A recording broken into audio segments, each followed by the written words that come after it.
Welcome to Jurassic Park.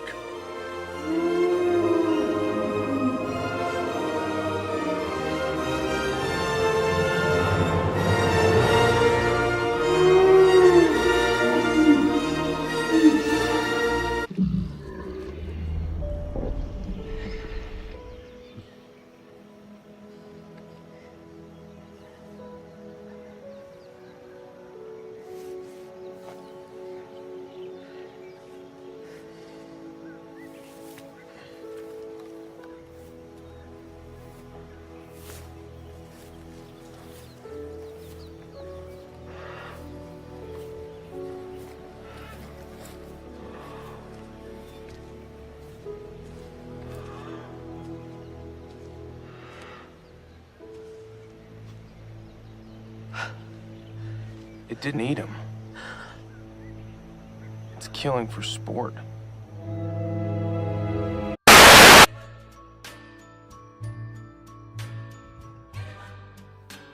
Jurassic Park was a fabulous movie that many claim to be one of the greatest films of all time. In a perfect world, they would have stopped there, letting the masterpiece stand on its own 2 feet. But this isn't a perfect world, and 2 sequels were made. Lost World was just okay, but Jurassic Park 3 kind of caused the franchise to go extinct for 15 years. Then in 2015, Jurassic World came out, and it was awesome. It wasn't a masterpiece like the original, but it left a good taste in my mouth, and I found myself wanting more again. I like it when a franchise succeeds, what can I say? So, Jurassic World Fallen Kingdom, the biggest movie of the summer. How did it handle the burden of being a Jurassic Park sequel? It sucks. Okay, that's the video. Bye. You're a raptor cage. Clayton, you gotta finish the video. I don't want to though. Oh, okay. Oh, wait, really? Yeah, you wanna see a GIF? It's pronounced GIF, but yeah, sure. No, it's GIF! Oh, ow. Finish the video. Okay, fine. Finish it. Okay, fine. It's not actually that bad. You'll probably like it, but personally, this movie just seriously disappoints me. So I'm gonna do 2 things. I'm gonna do my best to explain my feelings without spoiling anything at all. And then I'm gonna spoil everything. Before I get into trashing this movie, I'm gonna talk about the good parts, because it does have some redeeming qualities. This movie is really beautifully made, except for a few really stupid scenes. Sprawling landscapes and solid special effects make this a spectacle for the eyes to behold. The movie also has some really creative shots that add to the tone and weight of certain moments. There's one shot right near the end that had me glued to my seat because of the suspense that it created. Other than that, this movie does the whole overpowering dinosaur horror thing really well. The dinosaurs pose a very real threat to any human that happens to be nearby. And if that's all you're looking for in this movie, then you'll like it fine. But like I said, I don't like this movie for a number of reasons. Visuals don't make a movie alone, and this movie, like most of its predecessors, does not seem to understand that. It's got unclear motivations for the villains that have no reason to be doing what they're doing, and villains that don't pose a real threat at all. Although that's never really been a case in Jurassic Park, it doesn't make it any less of a problem. I'm of the philosophy that a movie is only as good as its villain, so this is a real issue for me. It's kind of why the ending of Wonder Woman left a bad taste in my mouth, but the rest of the movie was really good. But that's besides the point. This movie tries to incorporate this message right in the beginning, and then it drops it off at the very end of the movie. But at that point, the Do you message remember the just feels first time you outdated saw and convoluted, a dinosaur? unnecessary, all at the same time. That's all I can really say without spoiling the story. And the lead actors, Chris Pratt and Bryce Dallas, the redhead, both have plenty of charisma for anybody, but that's about it, all they have there. But it sometimes feels like Chris Pratt is maybe having too good of a time filming this. And that leads to my last point. This movie's ridiculous. It's full of ridiculous, overplayed jokes and leaps in logic that would make a Waters Wet believer scratch their heads. And that wouldn't have been a problem if the whole movie had been kind of set up to be a bit sillier, but this movie has some serious problems with tonal whiplash. You'll go from dark and edgy scenes to lighthearted, ridiculous dinosaur action in a heartbeat, and it's really hard to get engaged when the movie is constantly throwing that at you. So yeah, the movie's disappointing. And that's all I can say without spoiling this movie. So yeah, this movie's disappointing. And that's all I can really say without spoiling it. But yeah. So spoilers ahead, people. Things and grown-up stuff. Hey, Evan. About things and all the things that... Welcome to Jurassic Park.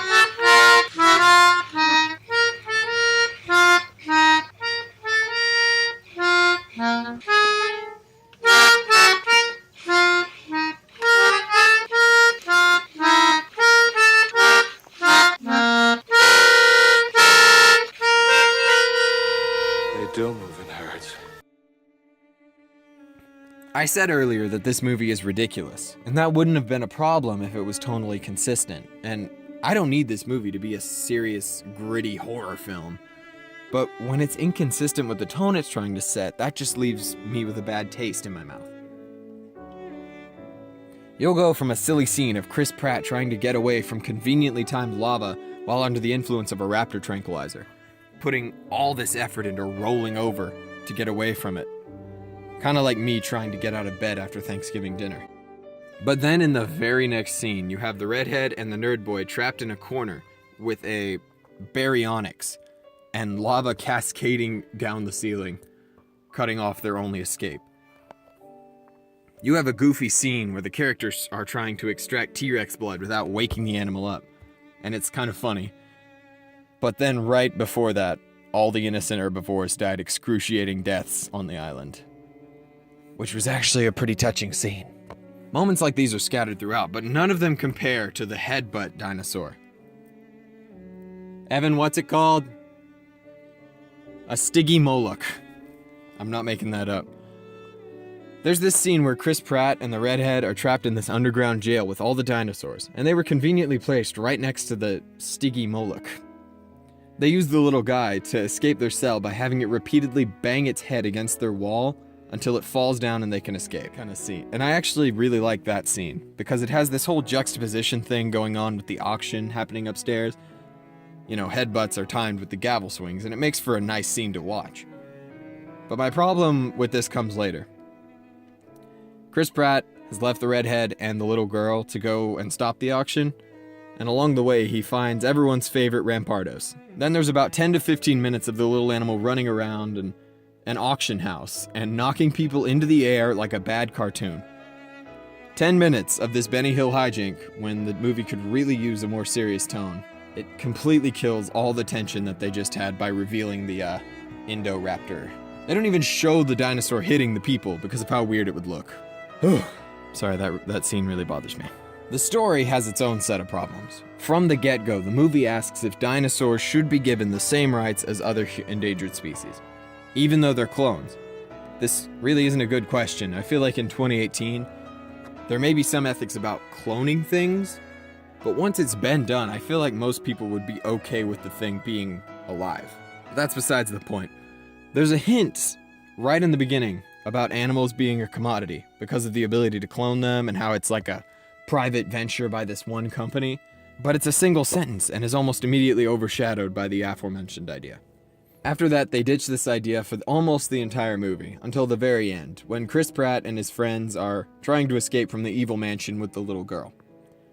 They bump into the big bad guy, and he's all like, "You don't know what she is! She's a clone!" And it's played off as this huge reveal, but just before that, they showed this picture of her mother and how they're like exactly the same as each other. And like, even before that, there was no real setup to her mysterious identity. And that, like, it just kind of comes out of nowhere. It's not like our characters don't want to help her anymore because of that reveal, or how they have to hesitate for a minute. You know. Hey Clayton, before you keep going, we ran out of music that relates to Jurassic Park. Okay, just throw in the nonsensical chicken yodeling song. I'm sure that'll be fine. Okay. But later this idea comes back into play, in the worst way possible, in my opinion. All the dinosaurs are trapped in the basement of the mansion, and poisonous gas is filling the chamber. The redhead has this struggle where she realizes that the world is better off without dinosaurs, and she's forced to step back and choose not to let them go. The music starts to swell as this really powerful moment begins to unfold, as the dinosaurs try to break out, and then a proverbial record scratch happens. The alarm sound starts blaring and the doors open, and the camera pans over to the little girl, who had hit the button to let them go. She says, "They deserve to be alive because I am." Which I guess is supposed to be the thesis of this movie, but like I said before, there really isn't a reason for this to be an idea. Most people wouldn't condone death to something because it was a clone. The debate mostly lies on whether cloning in and of itself is ethical. But in any case, the movie ends with the world lying in suspense as dinosaurs take up their mantle across the US. This end scene characterizes everything wrong with this movie to me. The dinosaurs go around and they cause chaos to the natural wildlife of America, as well as the human society. You have a group of surfers being attacked by a mosasaurus, the Blue the Raptor stalking a peaceful suburban neighborhood, a T-Rex attacking a pride of lions in the zoo, and general chaos just being caused by everything. The movie came so close to living up to the values of the original Jurassic Park, which was that man should not play God. And they suffered for that in the original one. But in this one, it's like they decided that they could have their cake and eat it too. I feel like the movie maybe could have ended a bit better if the message had been, you can't have your cake and eat it too. And they'd let the dinosaurs die, but then like foreshadowed the future since the dinosaurs can be cloned. But whether or not, I'm still kind of interested to see where they go with the next Jurassic World. There are a few nitpicky things I could talk about, like how they gave Blue a blood transfusion from a T-Rex and how that probably wouldn't work too well. Or how later the vet girl said that there was no way Dr. Blue could get Blue's blood because she gave it a T-Rex blood transfusion, even though you could just use a centrifuge to isolate the raptor blood. Or how the evil hunter shot Blue repeatedly, even though Chris Pratt was literally in the process of soothing her, and they could have taken her back peacefully. But I don't really condone nitpicking, so yeah, those are just some minor issues that don't really take away from the movie, just something I wanted to get off my chest. Thank you for that. But guys, I may not think this movie is great, but that doesn't mean it's unwatchable, and that doesn't mean you can't think it's great. I encourage you all to go watch this movie and form your own opinions. Challenge me if you want. This movie has its moment. Those ridiculous scenes I mentioned before, well, one of those is pretty fun. As mentioned before, this movie is really pretty and creatively shot, and it has a lot of shots that just add to suspense and weight of the moments that already were stand out in this movie. The new dinosaurs are really cool and entertaining to watch. If you go into this movie for nothing more than dinosaur horror and action, then I think you'll like it a lot. Just don't go see it expecting Jurassic World 1 levels of cohesion, and you'll like it a lot. And Jurassic World was by no means masterful, but it was pretty dang good. Well, thanks for watching my review, everybody. To all you who voted yes, thanks for voting yes. This was actually kind of fun to make.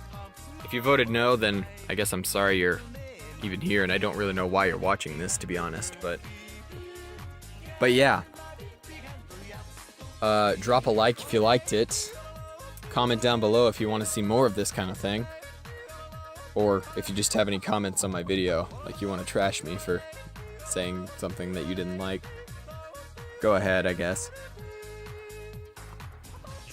But yeah, subscribe to my channel. I might make some more of these someday. Thanks for watching.